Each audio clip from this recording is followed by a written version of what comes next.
है रक्त की संरचना। अगले पिछले वीडियो में हमने जाना कि रक्त परिवहन तंत्र क्या है, मतलब कैसे रक्त हमारे पूरे शरीर में जाता है, क्यों यह संयोजी ऊतक कहलाता है, क्यों यह तरल संयोजी ऊतक कहलाता है, इसका पीएच मान क्या है। अब हम जानेंगे कि रक्त की संरचना कैसी है रक्त की संरचना, स्ट्रक्चर। जैसे हम किसी का स्ट्रक्चर गोल होता है ना, कहते हैं आपकी संरचना कैसी है, तो रक्त की संरचना कैसी है।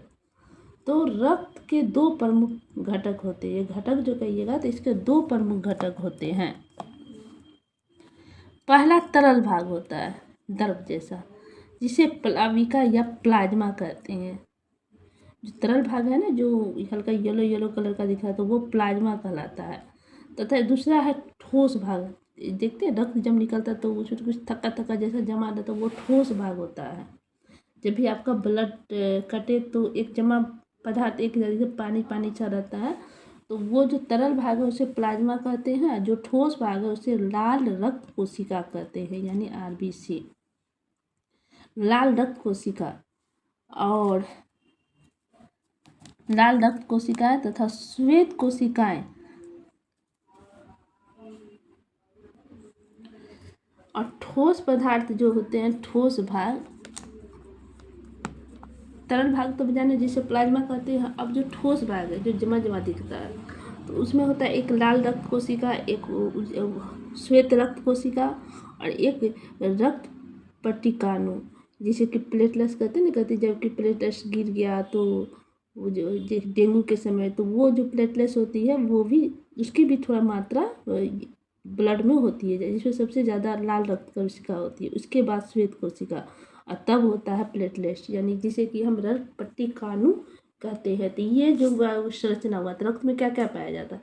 प्लाज्मा जो कि द्रव की तरह दिखता है, इसलिए इसे तरल कहते हैं। जो द्रव की तरह दिखे ना, उसे हम तरल कहते हैं।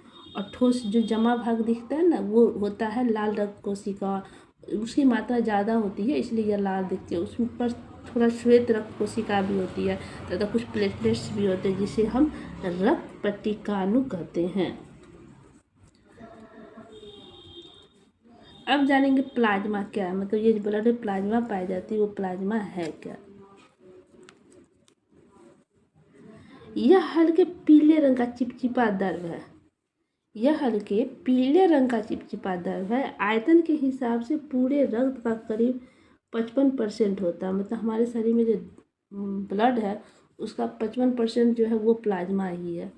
और इधर जो बच जाता है 45% वो है WBC, मतलब लाल रक्त कोशिका, श्वेत रक्त कोशिका, ये प्लेटलेट्स मतलब रक्त पट्टिकाणु, ये सब जो है वो द्रव नहीं है, वो प्लाज्मा नहीं है, वो जो है वो ठोस पदार्थ है।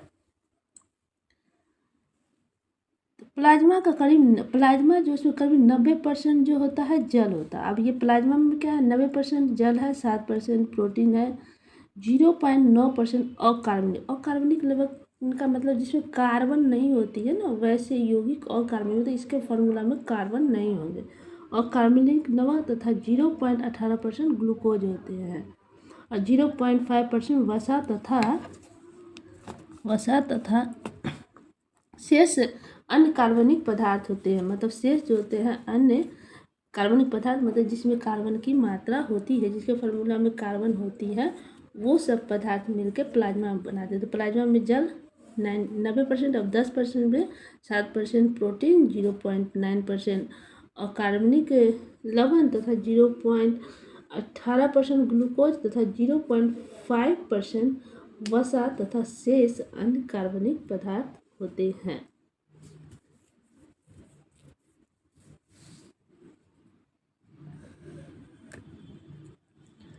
अब है प्लाज्मा में उपस्थित प्रोटीन, प्लाज्मा प्रोटीन कहलाएगा। ये जो प्रोटीन जो पाया जाता है, जिसका परसेंट जो है 7% होता है, और जो ये प्रोटीन जो प्लाज्मा में पाया जाएगा उसे हम प्लाज्मा प्रोटीन कहते हैं, जिनमें प्रमुख है फाइब्रोजिन, दूसरा है प्रोथ्रोम्बिन और तीसरा है हिपेरिन।